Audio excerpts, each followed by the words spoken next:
Hello बच्चों, कैसे हो आप सब। मैं आज आपका जसकमल सिंह फिर से एक न्यू वीडियो लेकर आपके सामने हाजिर हूँ। बच्चों, जैसे कि आपको पता है कि न्यू सेशन स्टार्ट हो रहे हैं और अभी अभी आप 8 से 9th क्लास में आए हो। ऐसे ही है ना, 8 से 9th क्लास में आए हो और आपका जो स्टडी का लेवल है जहाँ से जहाँ तक आ गया। और अगर आप भी चाहते हो कि आपका स्टडी का लेवल और आपकी केमिस्ट्री का लेवल जहाँ से जहाँ तक चला जाए, तो मेरी वीडियो को एंड तक ज़रूर देखते रहें। अगर आप भी चाहते हो कि आप अपनी केमिस्ट्री का लेवल बहुत ज़्यादा स्ट्रॉन्ग कर लें, तो मेरे चैनल को बने रहें। अभी जाकर मेरे चैनल को सब्सक्राइब करें, नोटिफिकेशन बटन को ज़रूर दबाएं, जिससे कि आपको मेरी सारी नोटिफिकेशन मिलती रहेंगी और आप अपनी केमिस्ट्री को बहुत ही ज़्यादा स्ट्रॉन्ग कर लोगे। थोड़े समय में भी आपकी केमिस्ट्री बहुत ज़्यादा स्ट्रॉन्ग हो जाएगी, जिससे आपके साइंस में मैक्सिमम नंबर आप स्कोर कर सकोगे। तो आज का जो मेरा टॉपिक है मैटर इन अवर सराउंडिंग, ये फर्स्ट चैप्टर है केमिस्ट्री का 9th क्लास का। और अगर आप इसको एंड तक देखते रहेंगे, मेरे वीडियो के साथ साथ देखते रहेंगे, और आपका ये चैप्टर बहुत ही ईजिली वे से हो जाएगा और आप इसमें मैक्सिमम स्कोर कर सकोगे।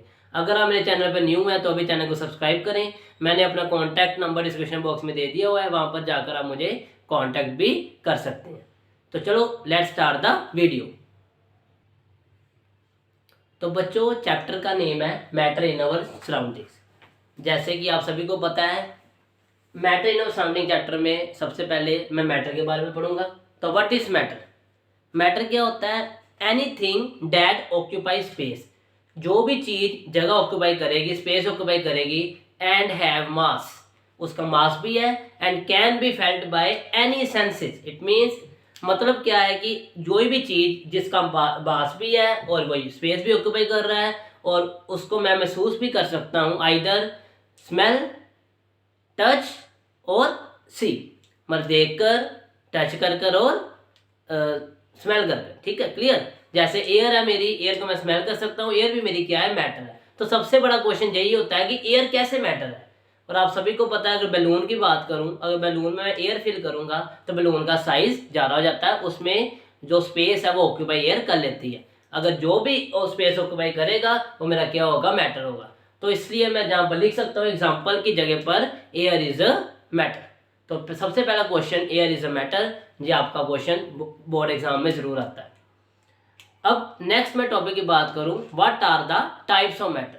मेरे टाइप्स ऑफ मैटर बहुत सारी हैं, 5 हैं बेसिकली। मैं जहां पर आपको 3 डिस्कस करूंगा आपके सिलेबस से रिलेटेड, लेकिन 5 है। एक है सॉलिड, एक है लिक्विड, एक है गैस, एक बोसाइस्टाइन एंड प्लाज्मा मेम्ब्रेन। लेकिन मैं आपको 3 ही डिस्कस करूंगा अभी, सॉलिड, लिक्विड एंड गैस। अब मैं इनकी बात करूं सॉलिड, लिक्विड, गैस की, मैं ना आपको सॉलिड, लिक्विड, गैस के बारे में बताऊंगा एक डिफरेंस की मदद से। मतलब अगर आप वो डिफरेंस को अच्छे से जान लो और आपको बहुत ही इजी वे से इसके सभी टॉपिक्स क्लियर हो जाएंगे मैटर के। तो सबसे पहले मैं डिफरेंस के बारे में बताऊं तो आपको डिफरेंस के लिए 4 कॉलम बनाने पड़ेंगे। नॉर्मली बच्चे 3 कॉलम बनाते हैं जो डिफरेंस करना सॉलिड, लिक्विड एंड गैस का, लेकिन अगर आप मेरी फॉलो टिप्स करोगे तो आपको नंबर बहुत ही ज़्यादा मिलते रहेंगे। तो इसलिए जैसे मैं आपको करवाने लगा हूँ, इसको एंड तक देखते रहें। और अभी अभी आप मेरे चैनल में आए हो तो चैनल को सब्सक्राइब करना मत भूलें। तो बच्चों ध्यान से देखो क्या हो रहा है। मैं जहाँ पर 4 कॉलम बनाता हूँ, मैं जहाँ पर पूरा एक्सप्लेन आपको कर दूंगा कैसे करना है, और आप अपनी बुक की मदद से इसको टेबल को कंप्लीट कर लोगे। सबसे पहले मैं जहाँ पर लिखूंगा प्रॉपर्टीज, प्रॉपर्टीज, फिर मैं लिखूंगा जहाँ पर सॉलिड, फिर मैं लिखूंगा जहाँ पर लिक्विड एंड फिर मैं जहाँ पर लिखूंगा गैस। और अब ये 3 स्टेट्स मेरी मैटर की, जिसको मैं डिफरेंस की मदद से इनको समझा दूंगा। अब पहली बात, प्रॉपर्टीज में क्या लिखूंगा? प्रॉपर्टीज में मैं वो लिखूंगा कि किस बेस पर मैंने डिफरेंस करना है। क्लियर है ना, मतलब मैं डिफरेंस लिखूंगा किस बेस पर करना है, वो जहाँ प्रॉपर्टीज में मैं लिखूंगा। आप सभी को पता है कि solid has maximum packing, liquid has not maximum packing and gases has negligible packing of particles, right. और इसलिए मैं जहां पर अगर पहली हेडिंग दूं वहां पर मैं लिख सकता हूं इंटर पार्टिकल स्पेसिंग।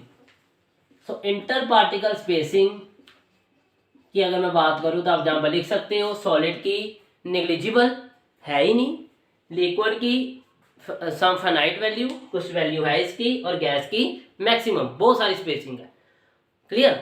मीन्स अगर मैं गैस की बात करूं, गैस की इंटर पार्टिकल स्पेसिंग बहुत ज्यादा है, तो इट मीन्स इसका मतलब क्या है कि गैस में क्या होने के चांसेस ज्यादा है, डिफ्यूजन होने के चांसेस ज्यादा है। और अब ये बात को याद रखो, ये कैसे आएगा बात, इस डी, इस डी, इस डी को आप याद रखोगे तो आपको क्लियर हो जाएगा। इस मतलब इंटर पार्टिकल स्पेसिंग, डी मतलब डिफ्यूजन। तो अगर इसकी बार आप इसको याद रखोगे, इसको मतलब इस डी, इट मीन्स अगर इसको याद रखोगे तो इसका मतलब inter particle spacing, D means diffusion. जिसकी इंटर पार्टिकल स्पेसिंग ज्यादा है उसकी कंफ्यूजन भी क्या होगी, डिफ्यूजन भी क्या होगी, ज्यादा होगी। तो इसका मेन इंटर पार्टिकल स्पेसिंग ज्यादा है तो डिफ्यूजन मेरी ज्यादा होगी। तो एक ये क्वेश्चन बहुत ही अच्छा रहेगा। दूसरा, डिफ्यूजन की बात करूं तो अब ऐसे तो नहीं ना होता कि मैंने दो कोई टेबल लिए हैं, उनको मैंने एक दूसरे के ऊपर रखा और एक टेबल में गायब हो गया, ऐसा तो बिल्कुल भी नहीं होता है ना। अगर मैं किसी पानी को पानी में डालूंगा तो एक पानी बन जाता है, ऐसे होता है ना, एक लेयर बन जाती है। अगर मैं गैस को छोड़ता हूँ तो गैस एक बन जाती है। इसका मतलब क्या है, इसमें क्या हो रही है, डिफ्यूजन हो रही है। डिफ्यूजन को फिर क्या कहेंगे हम, डिफ्यूजन को सिंपल लैंग्वेज में कहूंगा intermixing of the particles. So मतलब क्या है, मेरा मतलब ये है कि अगर मेरे इंटर पार्टिकल स्पेसिंग ज्यादा है तो मेरी डिफ्यूजन भी क्या होगी, ज्यादा होगी। ये साइन होता है डायरेक्टली प्रोपोर्शनल का, डायरेक्टली प्रोपोर्शनल का। अगर इसका मतलब क्या है कि अगर कोई चीज इंक्रीज करती है तो दूसरी चीज भी मेरी क्या करेगी, इंक्रीज करेगी। तो मींस अगर इंटर पार्टिकल स्पेसिंग इंक्रीज करे डिफ्यूजन ज्यादा है, अगर डिफ्यूजन ज्यादा है मींस उसकी इंटर पार्टिकल स्पेसिंग क्या होगी, ज्यादा होगी। अब डिफ्यूजन होती कैसे है, देखो अगर पार्टिकल अपनी जगह पर खड़ोता रहेगा तो वो कैसे इधर उधर मूव करेगा। तो पार्टिकल कॉन्स्टेंटली मूव करते हैं, कौन से मोशन में मूव करते हैं, जिग जैग मोशन में मूव करते हैं। और जिग जैग मोशन में मूव करने को क्या कहेंगे हम, ब्राउनियन मूवमेंट। तो इसमें ब्राउन मूवमेंट लिखेंगे। तो बच्चों ये जो टेबल है वो इसको मैं आप कंप्लीट नहीं करूंगा, आपकी बुक में अवेलेबल है टेबल। मैं आपको ये समझाना चाहता था कि आपके टेबल में जो है ना आपका टेबल, अब उससे थोड़ा सा बाहर आकर प्रॉपर्टीज को मेंशन जरूर करें, और प्रॉपर्टीज को मेंशन कर फिर अगर इसको पॉइंट्स रिप्रेजेंट करोगे तो आपके नंबर मैक्सिमम आपको मिल जाएंगे। क्लियर। तो ये जस्ट इंट्रोडक्शन टॉपिक्स की, और आप इसको सोचकर समझकर अपनी बुक को पढ़ो और आपको मैक्सिमम नंबर मिलने के चांसेस हो जाएंगे। आपका कोई भी क्वेश्चन ऐसा नहीं होगा जिसको आप सोल्व नहीं कर सको। अगर फिर भी आपके पास क्वेश्चन बचता है कि आप नहीं कर पाए तो मुझे कमेंट सेक्शन में जरूर बताएं, मुझे कांटेक्ट कर सकते हो, मैंने अपना नंबर डिस्क्रिप्शन बॉक्स में दिया हुआ है। क्लियर। और अब मैं आपको एक बहुत ही इंटरेस्टिंग टॉपिक समझाना चाह रहा हूँ। क्या है कि जब मैं स्टेट को चेंज करता हूँ, स्टेट मेरी कैसे चेंज हो जाती है और क्या क्या डिफरेंस है मेल्टिंग पॉइंट में और लेटेंट हीट में। बच्चों को इसका डिफरेंस पता चलता है कि मेल्टिंग पॉइंट, बॉइलिंग पॉइंट किसे कहते हैं और लेटेंट हीट किसे कहते हैं। तो इन दोनों का डिफरेंस मैं अभी इसमें क्लियर करने लगा हूँ, और मेरी वीडियो को एंड तक जरूर देखना। मैं आपको इसके रिलेटेड बहुत ही अच्छे ट्रिक्स बताता रहूँगा, तो फिर वीडियो को एंड तक देखते रहो और चैनल को सब्सक्राइब करना मत भूलो। अब मैं क्लियर करूंगा बात आपको, लेटेंट हीट किसे कहते हैं और मेल्टिंग पॉइंट और बॉइलिंग पॉइंट किसे कहते हैं। अब ध्यान से देखो, ये मोस्ट इंपॉर्टेंट टॉपिक है। लेटेंट हीट किसे कहते हैं, बच्चों को यही नहीं पता चलता, पूरी 9th निकल जाती है, बच्चे सोचते रह जाते हैं कि लेटेंट हीट और मेल्टिंग पॉइंट एक ही बात है, लेकिन ऐसा नहीं है। लेटेंट हीट बिल्कुल अलग वर्ड है और मेल्टिंग पॉइंट बिल्कुल अलग वर्ड है। सबसे पहले लेटेंट हीट हम डिफाइन करते हैं किसी पर्टिकुलर क्वांटिटी के मगर, जिसको मैं अगर लेट करूं, मैं 1 kg के मगर किसी भी चीज़ को डिफाइन करूंगा। अगर मैं सॉलिड और लिक्विड की बात करूं, अगर 1 किलोग्राम सॉलिड की मैं बात करूंगा तो वो मुझे लेटेंट हीट की वैल्यू देगा। अब लेटेंट हीट होता क्या है, लेटेंट हीट होता है कि अगर मैं 1 किलोग्राम सॉलिड को लिक्विड में कन्वर्ट करना है तो जो हीट इसकी लगती है इसको कन्वर्ट करने में, लेकिन कन्वर्शन के दौरान इसका टेम्परेचर चेंज नहीं होगा। सबसे बड़ी बात यही है कि मैं हीट नहीं दे रहा, अगर मैं हीट दे रहा हूँ तो इतनी हीट दे रहा हूँ कि मेरा सॉलिड जस्ट लिक्विड में कन्वर्ट ही हो, लेकिन उसका टेम्परेचर चेंज ना हो। अगर किसी भी चीज़ का मैं कन्वर्शन करने पे टेम्परेचर चेंज नहीं हो रहा तो उस हीट को मैं कहूँगा लेटेंट हीट।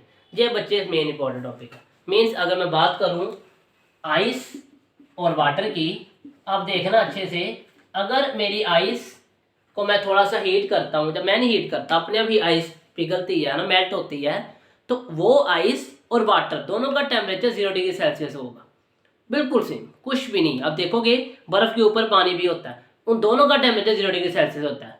वो कैसे पिघल रहा है, अपने आप हीट लेकर, और वो हीट क्या कर रही है, जो इनमें फोर्स ऑफ अट्रैक्शन है उनको तोड़ रही है और इनको वाटर बना रही है, बट दैट्स इट। इससे ज़्यादा वो कुछ नहीं कर रही। लेकिन अगर मैं टेम्परेचर देकर इनकी स्टेट को चेंज करूँगा वो मेरे क्या आ जाएगा, मेल्टिंग पॉइंट। बच्चे हुआ बात क्लियर? अब मतलब मेल्टिंग पॉइंट मैं कर रहा हूँ और लेटेंट हीट भी मैं ही करूँगा, लेकिन अगर मैं टेम्परेचर हीट करने पर चेंज नहीं हो रहा तो वो मेरी क्या होगी, लेटेंट हीट। अगर टेम्परेचर मैं देकर किसी की स्टेट चेंज करूँगा वो मेरी क्या होगी, melting point and boiling point. तो बच्चे ऐसे ही आपके लिए मैं इंटरेस्टिंग टॉपिक लेकर आता रहूँगा और आप मेरी वीडियो चैनल पर बने रहें। मेरे चैनल को सब्सक्राइब कर लें अभी और नोटिफिकेशन को जरूर दबाएं। तो बच्चों ठीक है, take care, bye bye and next video में मिलते हैं।